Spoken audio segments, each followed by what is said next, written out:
Cool. Looks like we got the usual suspects in We the do chat indeed. tonight. That's not a complaint at all. No, not Oh, at we're all. live.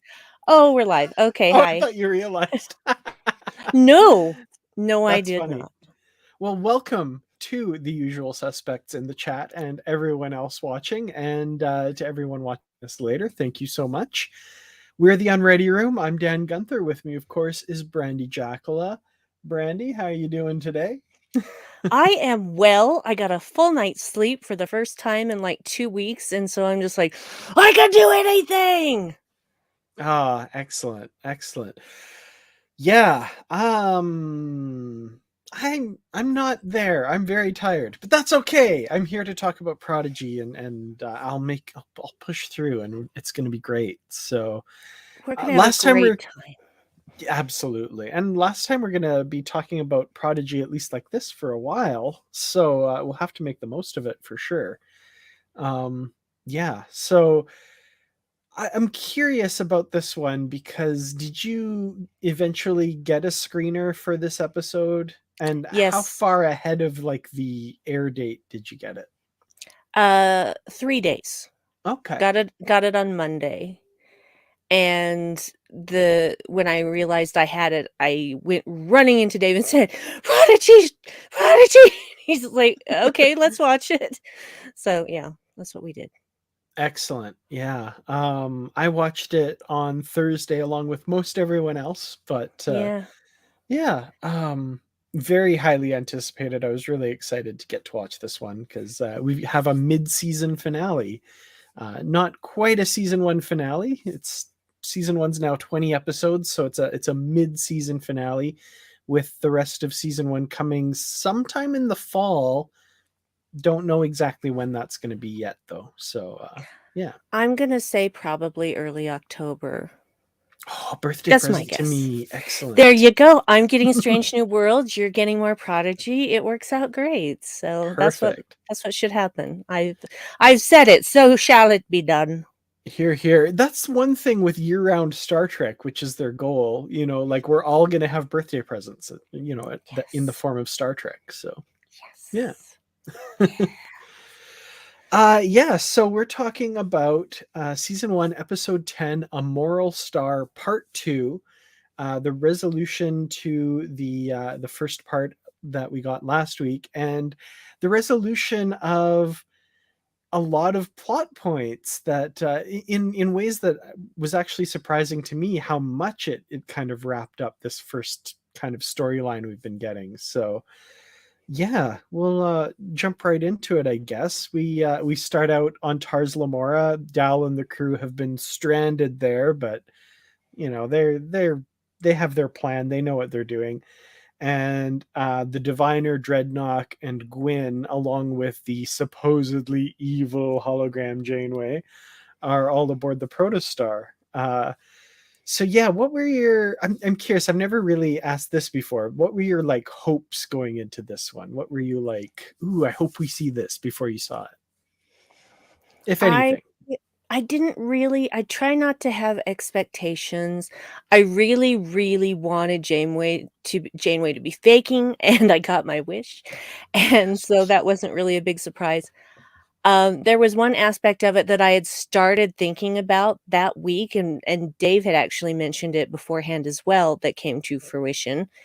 Hmm. But mostly I wanted to be satisfied. I wanted the good guys to win, and that was really all I was after, and I didn't, I wasn't much trying to figure out exactly how that was going to come to pass. I just, let's have a win for the good guys here and satisfy some of these things that, just tell us what's going on with Solon for the love of all that's holy. Come on. You have dragged this out for 10 episodes.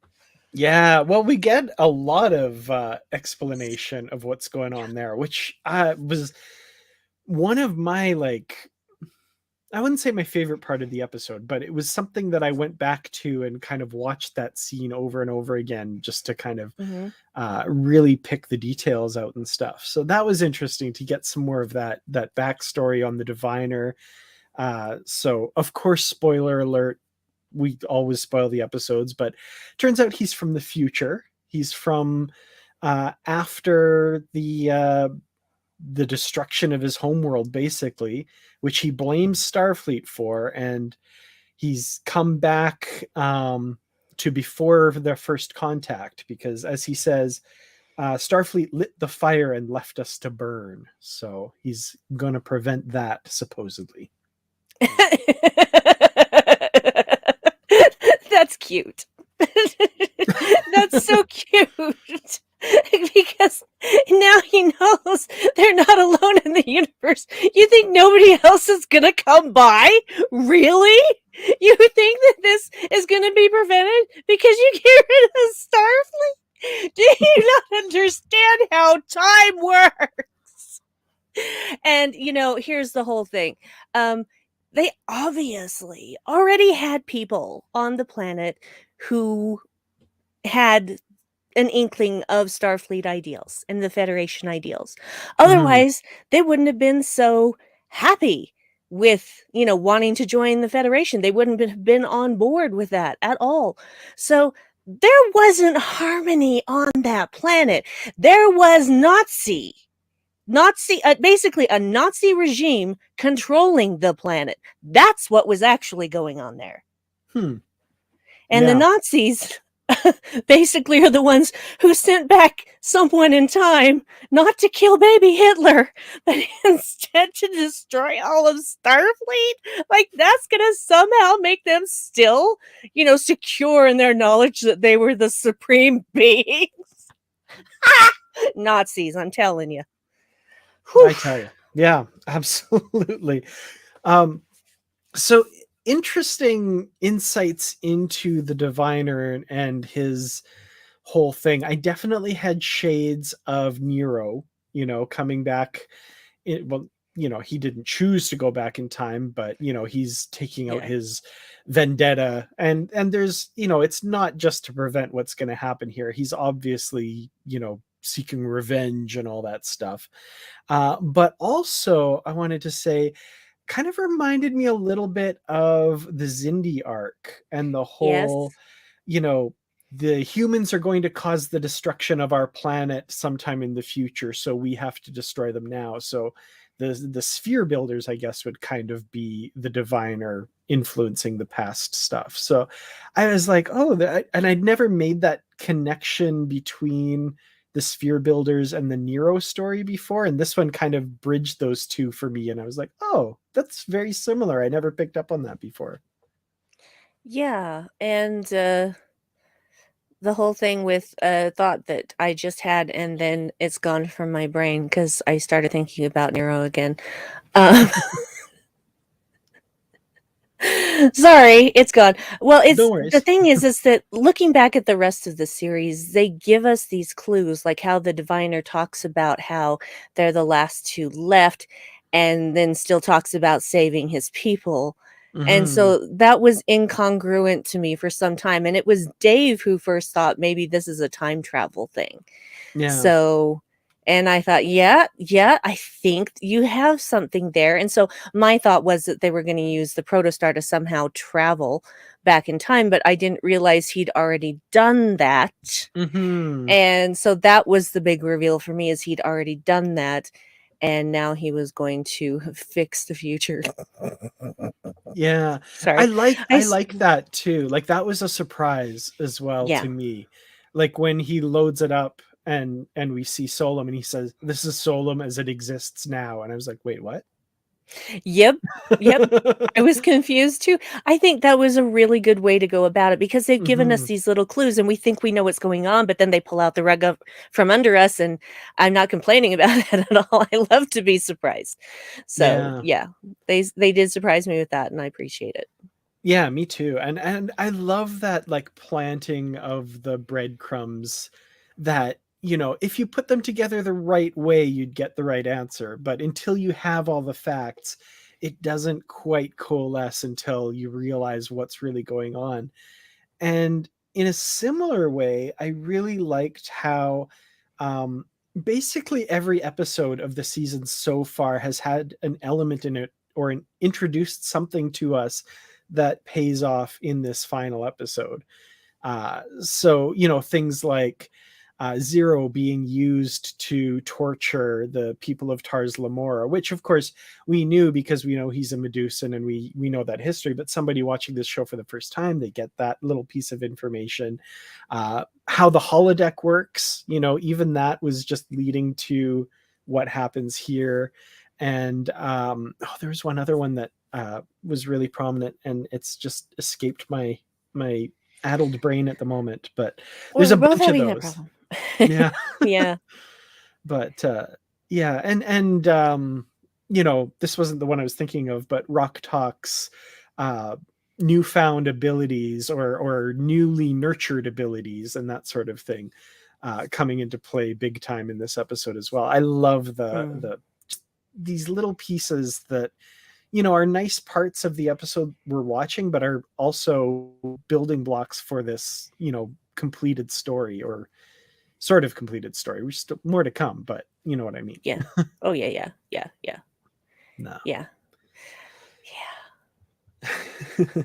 Well, yeah, so the reveals in this episode, so many of them were so good.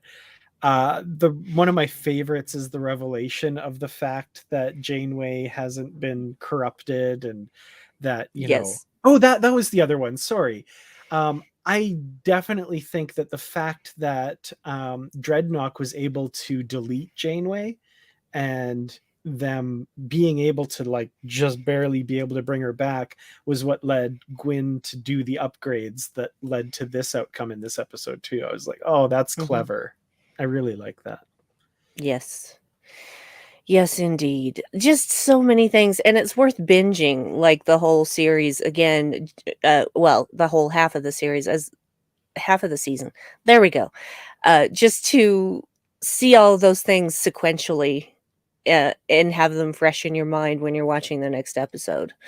So I'm going to go back and do that. Yeah, for sure. So yeah, we get a lot of answers in this episode, but Ricky, we don't get that one yet. We don't know that one yet. So I don't recall an explanation as to how the USS Protostar ended up on Tars Lamora. Did I remember correctly? Yeah, no, we still don't know how it was there at least 17 years ago, probably longer. And they were looking for it, way back when. In season 3 of TNG, it was apparently crashed in this place. So don't know how that happened yet, but yeah. And how did he lose it? I mean, they obviously attacked the ship. We still don't know where the hell Chakotay is and the rest of the crew. And then they lost the ship. How did that happen? I mean, I want to know these things, and that's okay. It's okay that I don't have all the answers right now, because I was still very satisfied with the answers I did get. So I'm not complaining. I just am curious. Okay, I'm more than curious. But anyway, yeah. Yeah, definitely. Okay, let's talk about this moment. Somebody put the quote. I've gone too far. This is really riveting video here, folks. Ooh, Dan's searching for a comment from the chat. Darn it. Where did it go? Anyway, it seems to have disappeared, or I'm blind. Oh, here it is. Okay. So this was like one of my favorite lines in the whole episode. So, Rock Talk is, Jankompog's like, Rock, you hold the door while I fix the engine. And just, I can do more than hold a door, right? And then her great line of like, I've never seen anybody fix a warp core by staring at it. That was so great. Yeah. And they forget she's learned stuff. Yeah, absolutely. And Jankum's like, hey, I'm trying to figure this out. I don't know, blah blah blah. And Rock Talk's like, well, why don't you do this, and this? And that's when we get that great line. I love that Jankompog is like, oh, you are eminently qualified. I am going to step right out of your way. New plan. I hold the door and you do all of that. I love that. That was so good. Yeah, well, this was definitely a situation that called for more than percussive maintenance. Yes. Definitely. Yeah, so I love that moment. Any thoughts about Rock's turn in that moment, or? I adore it. I adore everything that Rock does. You should know this by now. Rock is my hero. She is my favorite and always will be. And every time she's on screen, it's golden. Mm-hmm. I try not to do favorite very much. I usually don't at all. Rock Talk is my favorite, and she is the embodiment of that feeling that people express when they say, like, if you hurt character X, we riot. That's Mm-hmm. that's where I'm at with her. Yes, treat her right, or you will have an uprising on your hands, the likes of which will dwarf what happens at Tars Lamora. Absolutely. Yeah, Rock steals the whole series.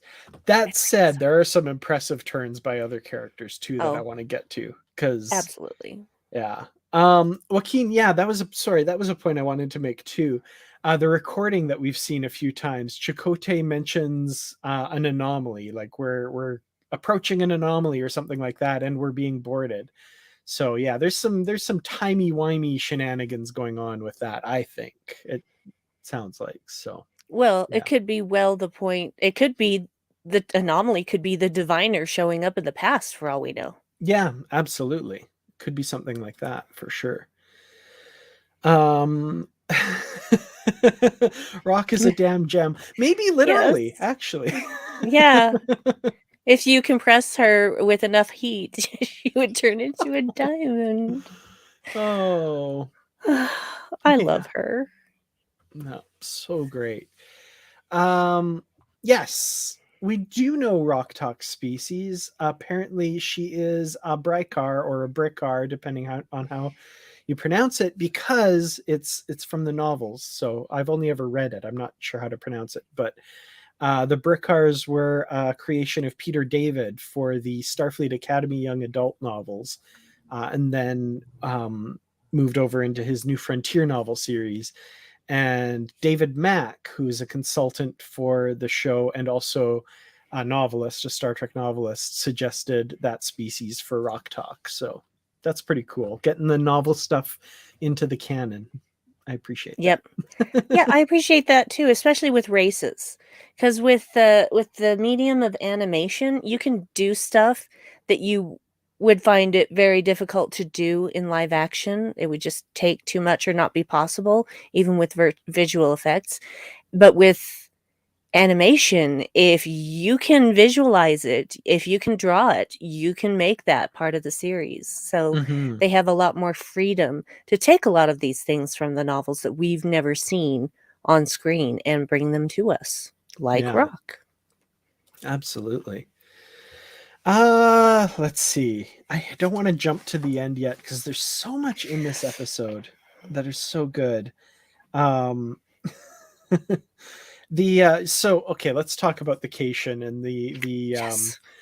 the inspiration for my name here, because that Cation don't need rescuing. She's coming to the Mm-mm. rescue of our main characters.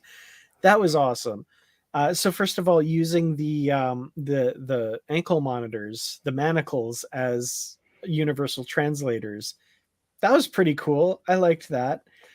Um, the only thing, and it's a very minor quibble, and I know it has to be shorthand because we got to keep the story moving. But when those two characters are like, we've worked together side by side for years and we've never been able to communicate. My name is whatever. My name is whatever. You've worked together for years and neither of you has even tried to pick up the other's language enough to be able to introduce yours. Come on, guys. Come on. You got to try a little harder. Yeah, see, that's not what I took from that scene. What I took from that scene was the other guy going, "I have all of these thoughts and feelings that I can," and I'm just, "Oh, they're in love." That was so great. That's Yeah. so great. No, and I'm not saying that's all I took from the No, scene I by know, I know. any stretch, but it did just like flit through my mind. I was like, you would have picked up a few words and communicated a little bit. But again, I like I said, it's shorthand and they just got to move the story along for sure. So, Yeah, I get that, but at the same time, if it was something so completely different from what they knew as language, like us trying to understand a Brickar without a universal translator. Mhm. How would we even do that? Where would we even start without Hoshi Sato around? Yeah. You No, know, that's it true. is just there could be such a great difference that, you know, in any other situation it might not, those sounds might not even be recognized as a language. So, you Yeah. know, that's how I explain that away. You're welcome. No, and I appreciate that. But again, I just Yeah, think, yeah. yeah. Um, DJ Kitty Cat makes a good point. Yeah, come up with your own, even like a gestural thing or something, People find ways. But anyway. Yeah, well, see, and that's the thing. We're thinking about humans, but Mhm. you know, what if you're trying to talk to something completely like alien, like not even from your planet, and have no basis for how they understand? Yeah, So I no, get I that. I get that, but Yeah, yeah, I get that, but it's also two people with two arms and two legs. Like they could have come up with a gestural thing. I guess he had you like know, four arms, yeah. but whatever. 2 arms and yeah, one had 4 arms and one had 2 arms. That is true. Let's just say I hope they're very happy together. I hope so. They see, yeah, yeah. That was very touching. I appreciated that. Yeah. So the one thing, oh yeah, no, we were talking about the cation. That's where I was going with that. So the Yes. communication thing. And Yeah. then her line where she says, and I'm going to paraphrase because I don't remember it exactly, but it was when she comes to their rescue when Dreadnock is attacking. And she says, "We're united now," talking about the fact that they can all communicate. And she says, like, "Good for us, bad for you." Yep. I That was think great. that she said, "We have a voice now." That was it. Yes. Yeah. Yes. Yes, and, she was taking no prisoners. She just wow, it puts Dr. Ta'ana in a whole other light, doesn't it? Hmm. Yeah. Oh, that moment, by the way. And the Yes! fact that it was like it went to black and we just see like the slash across the screen, like that stylized like illustration of that was so cool. And Mhm. the head just clunk. Yep, Wow, that was great. yep. And I did see someone in the chat saying, I think it was Matt, who has said, to be fair, oh yeah, there it goes. To be fair, Gwen was Mm, the Hoshi. Yeah, but she wasn't there. And her hmm. whole purpose was to keep people from talking to each other. That Yeah, was the reason why they weren't allowed to have any kind of translator. He didn't want them talking to each other. He didn't want them plotting to escape. You know, he just wanted them isolated and apart from each other. no, So, absolutely. Yeah. So we're on the Protostar, and the diviner is, well, Janeway hologram gets the drop on the diviner and busts his suit and stuff, but the diviner does get through to Gwyn a little bit, that there's more to learn here, and we get that whole thing we talked about with the planet Solum and all of that on the holodeck. And that's when the protocore is reinstalled and it's recharged and they're ready to go. And Dahl comes in and tries to effect his rescue, which is thwarted pretty quickly. And I did like his little comment, which was something along the lines of, "This did not go the way I was hoping it would go," or something like yeah. that. No. Yeah, that's pretty much how he expressed himself. I Yeah, a think little maybe more he actually self-reflective now. He's gotten better at self-reflecting. yeah, I honestly think that he did think that he was probably going to be a sacrificial lamb because he wasn't the most powerful person who was gonna get transported over. We all Mhm. knew that that was Zero. Yeah. So and Zero has a score to settle. Yeah, absolutely. Let's talk about Zero, because after Rock Talk, they are just the coolest character, especially in this episode the voice acting for Zero just blows my mind every time. I love the actor that does their voice. He's so good. Like, I love that voice that he's given to Zero. There's so many great moments with Zero in this one. There are, I think Angus Emery, is that his name? If I'm Yes. correct? Yeah. Yeah, and I've only He's ever magnificent. Yeah. I've only ever seen him on The Crown, so this really this blows my mind, like seeing him or hearing him do this character, I guess. Yeah, see, I don't watch The Crown, so I had no experience with him prior to this, and the only time I'd ever seen him was back on a San Diego Comic-Con virtual panel with the cast and creators of Prodigy. So that would have been in like July, if I remember correctly, of 2021. Think so. Yeah. That's it. Yep. So Yeah. I had no previous experience, but I thought, oh wow, if I was a teenage girl, this guy is hot. So I'm old enough to be his mom, but objectively, he is, ooh, yeah, he cute. Nice. Oh, Matthew, I like this comment. Can we talk about Janeway pulling a Neo with those moves? Like, damn. Yeah, like I said, upgrades. Oh, yes, I liked that she gave Janeway masks. That made me so happy. I wondered why she didn't have that before. Yeah, You know? because that's something holograms in Star Trek have had for a while. So I Yeah. like that got added because we have the technology, or well, they have the technology. I'm We sorry. don't. I'm sorry. Every time somebody says it like that, then I start thinking of the $6 million man. We And have you the got technology. We can rebuild him stronger, better, faster. and you got my reference. I'm very happy about that. Ta-da! Win. Excellent. Yeah. Okay. So yeah, we get, of course, Zero beams over and drops the case that they're in and reveals themselves to the diviner, driving him mad. And so a recent interview with Aaron Waltke that I heard on the Weekly Trek podcast with Alex Perry, great podcast, by the way. I like that they've moved away from the explanation of Medusans that was in the original series episode, Is There in Truth No Beauty? That they are so hideous and ugly that they drive someone mad. I love that that's not, they're not using that in the explanation. It's just like a biological quirk that, humanoid brains can't comprehend their form or something like that. I love that. But yeah, poetic justice in this moment for the diviner who has used Zero so many times on so many other people to torture them, and thereby torturing Zero in the process by using them for this purpose. So I love that moment. As kind of hideous as it is to love the suffering of someone, I was like, oh, this is, I'm okay with this.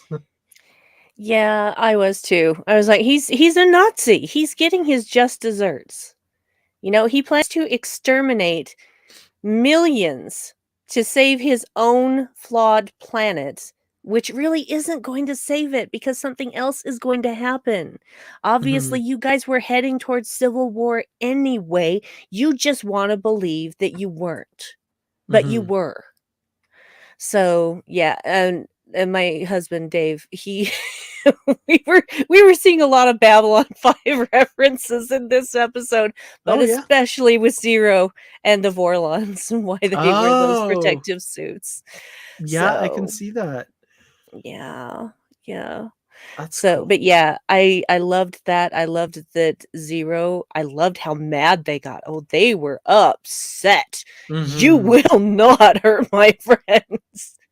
Because this is found family. They found a family now, and that's something they haven't had in God knows how long.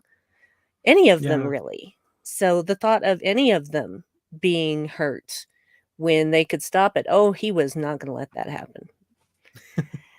And I just, yeah, I was just like, well, you made your bed, buddy. This is what you get. Mm-hmm. Thomas Hill had a question earlier. What's the fluid in the tubes that the diviner has? And TJ, I had the exact same thought. I was like, oh, it's a Bacta suit. Yes! Yes! Yeah, I had Yeah, that same thought. That's great. Getting a little more Star Wars in the Star Trek. It's fine. It's fine. Definitely. John Guppy, interesting. Okay, I love this. One of the novels had Jordy encountering a Medusan and describing them as beautiful. That's cool. If you know what novel that is, I would love to know that. That's really cool. Was it Jordy post visor or Jordy with visor? That's what I want to know. Interesting. Yeah, that's cool. I like that. Just a different perspective. Cool. I like that. Yeah. Okay, so we get the diviner seeing Zero and going mad, presumably, and the whole thing with Dahl and Gwen, and oh man, Dahl saying, keep your eyes on me, look at me. Meanwhile, I'm kind of saying, no, tell her to close her eyes, but that's okay. Close your eyes, Marion. Don't look at it. Yep. But the reflection in the comm badge, darn Starfleet and their need to have everything so shiny. Yeah, maybe have like a what's the word I'm looking for Can here? we do like a brushed aluminum finish? Thank you. Like, Thank you. That's the word I was looking for. A brushed metal. Just do it in a brushed metal so it's not so reflective and and see, the thing is that if someone told me not to look at it, I would not look at it. I would be staring straight in the eyes of the person in front of me. But Gwen is also she still has an attachment to her father, even though he's a complete maniac Nazi. So her eyes wander. She kind of wants to know what's going on and looks at that badge and yeah, so she gets kind of a reduced effect of this where she doesn't like lose her mind or go mad or anything, but apparently her memory of the recent events is gone once she recovers, which is unfortunate because one of the things we learned was this weapon that's aboard the Protostar. And Brandi looks like she has words. So, like Jenkum Pog, I'm just going to step back and get out of the way. Yeah. So we still don't know what that is. We still don't know what that is. We don't know where it is. All that we know is that when they come in contact with a Starfleet ship, it will send out a signal that will scramble their systems and turn their computers against them and make ships destroy each other. So is it like a virus that will jump from ship to ship? Is that because he kind of explains it, but not completely. And they wouldn't even know what to look for if they knew it existed. And, we get all this happy ending and stuff like that. We'll talk about that. But after it was over, I was like, oh, wait, we do not want them going to Federation space. No. And that was why she was the only thing that she was saying after she, had seen the reflection. We can't go. And even when Dal says that they were going to the Federation to set the course, she's upset for a second, but she didn't know why. And then she just, is back to, good. Everything's fine. Yeah. Oh, that was a chilling moment, I have to say. Like, that moment was just like sent a chill down my spine. Yeah. Oh, so yeah, I love that this episode kind of wraps up this story, but gives us some tantalizing things that we know still have to play out. Like the thing with Solum is still going to happen. The diviner's going to have some role to play still. Like they've left him on Tars Lamora with the remains of Dreadnock, maybe? I don't know. But that's going to come back somehow. Like he's going to figure into the story again at some point because there's too many things undone, not undone, but that haven't been done yet with his story. Like all the revelations we get in this episode, they still have to have some sort of resolution at some point. So I think we'll see more of the Diviner. I hope we see more of, I'm going to call them the former, the former Unwanted, that are all aboard the Rev 12 now and having kind of struck out on their own. I hope we see them again, because that would be pretty cool. A big ally ship for, some situation in the future. I think that'd be great. Yeah, maybe they wander the Delta Quadrant, setting right all of those wrongs that were done to them. Now I just got like the A-Team theme in my head. Da, da, da, da, da, da. We're just going over a lot of 80s and 90s series in this episode. Oh, that's great. I really hope, honestly, I mean, not that I wouldn't like to hear Jimmy Simpson being an evil character again, but I hope that they had the great sense to vaporize Dreadnock's bits completely. Whatever was left of him, just absolutely vaporize it. I have a sneaking suspicion we're gonna see Dreadnock again. Yeah. They did a lot of work on making what I think they think, and a lot of people probably think, is a pretty cool robot. They're gonna keep that one in their back pocket for a while, I think. Yeah, well, he was in the opening credits, in the animation. We'll see when it comes back. I'm curious when it comes back in the fall, is he still going to be in those opening credits? Yeah, that's curious. Maybe they'll go like the Discovery route, and each season's opening credits will be a little bit different. Yeah, and like even change partway through the season, like Discovery has done too. So, interesting. I like that, David. The unwanted. I like that. That's my husband. He's the best. That's terrific. Yeah, so headed towards Federation space with this weapon. Not good. Yeah, but I should say, not only are they headed towards Starfleet is also headed towards them. Oh, yes. Oh, yes. In the thing that made me scream and shake Dave silly. I bet. Yep. Yes. Vice Admiral Catherine Janeway and the crew of the USS Dauntless, interestingly, which looks modeled on the fake USS Dauntless that they encountered in Voyager, which has me wondering, does this have quantum slipstream drive like that ship did? Because that's pretty cool. She does say maximum warp at the end. She doesn't order any kind of exotic drive engaged or anything, but they could still have it. Yes, they could. It was, honestly, when I first saw the trail, I'm like, oh, we're back in Federation space. I wonder whose ship this is. What?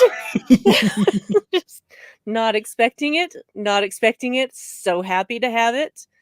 So happy. Also, the uniforms, Donnie Pearson had a comment. So I love the new Type B Starfleet uniforms at the end of A Moral Star Part 2. Those in the Type A uniforms in lower decks were inspired by the unused uniforms originally created for Generation. So yeah, those uniforms looked a lot like the ones that we see on lower decks, the similar style, similar coloring, like the TNG black on top of the Division color. And the pin, which I wore special today, is totally the like all good things pin, which is really cool. That was neat to see that make a reappearance as well. So I was excited, and like 10 minutes before this, I was like, oh, I've got one of those. I need to find it. So yeah, because I don't have a Prodigy one. I couldn't wear this whole time. So finally I have one that fits. Well, Fansets needs to get on that. And, I know it's not up to them because they have to get permission to do the things that they do. And so I'm sure they're trying to get permission, but I am ready for some Fansets pins of the Prodigy kids. Excuse me. Yeah. The Prodigy crew. Absolutely. Yeah.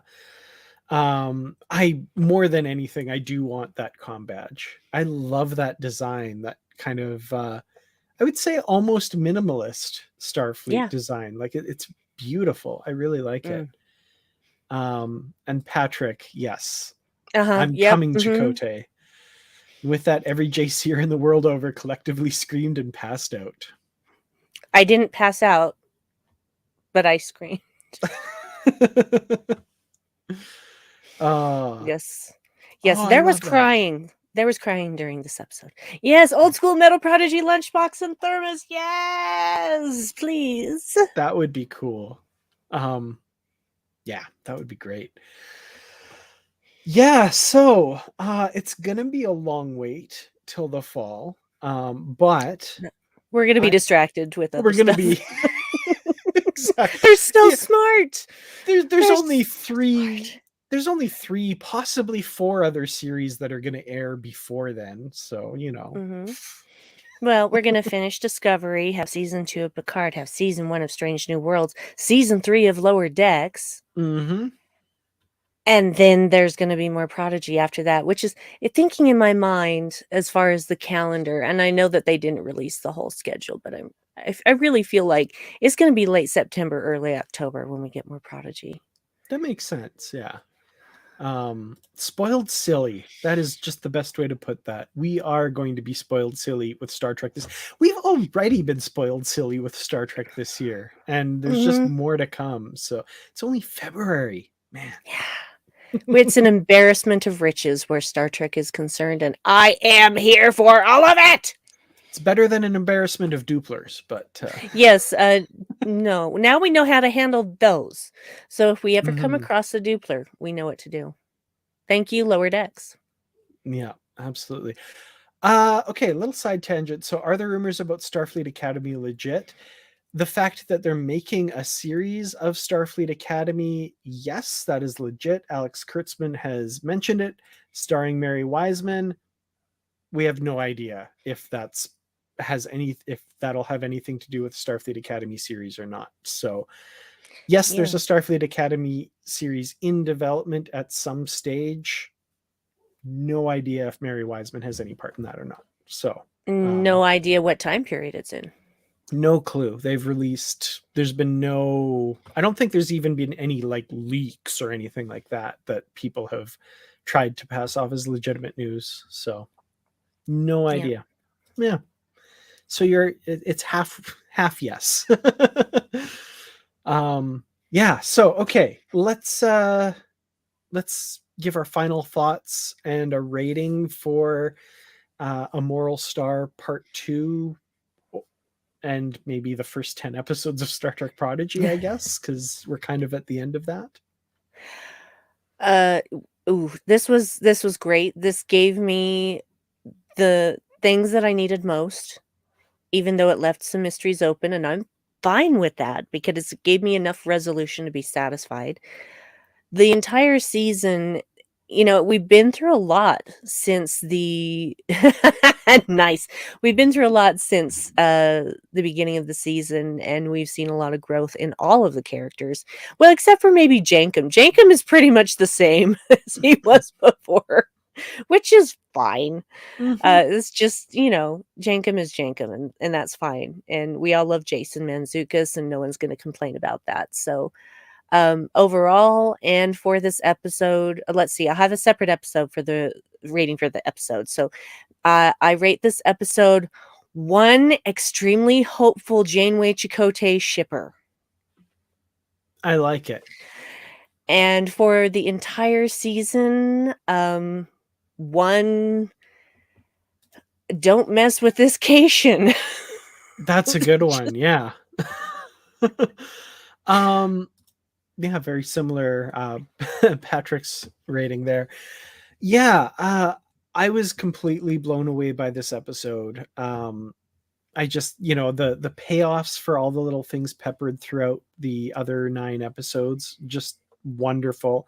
I love how tightly planned and plotted this whole season has been. It gives me great joy to see something like that executed well. And it really comes together here. And you just like, I no longer, I didn't have many reservations before, but I no longer have like any like this is in great hands. Like they're going to do great things with it. I'm not even worried like about anything. That sounds too effusive, but I loved it. It's fantastic.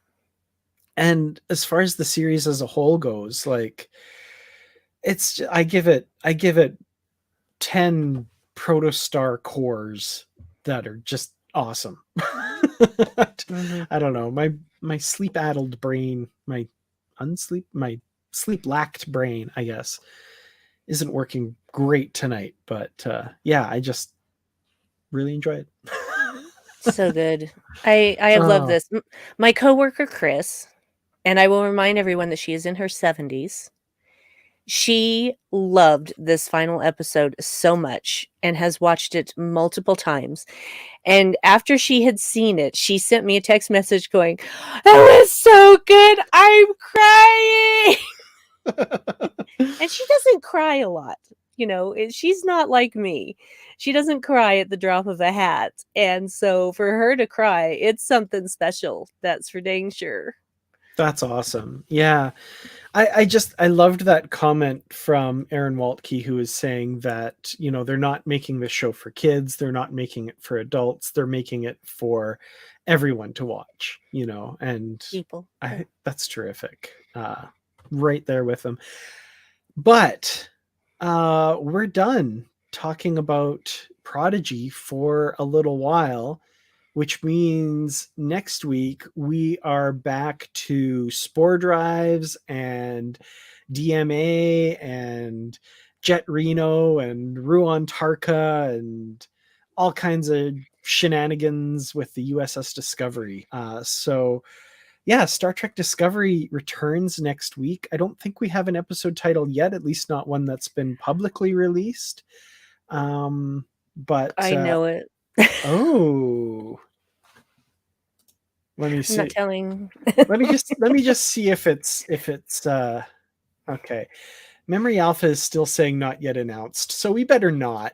I can't say it then. Sorry. Yeah. The thing is that we got an email yesterday saying that, we had the screener, and we have this app on our Roku that allows us to watch the screeners on the big screen, because it's much more fun than doing it on the computer. But when we went into that, that episode wasn't there and still wasn't there at the time that we started this episode. And so now we're going to have to watch it on the laptop because I simply cannot wait any longer.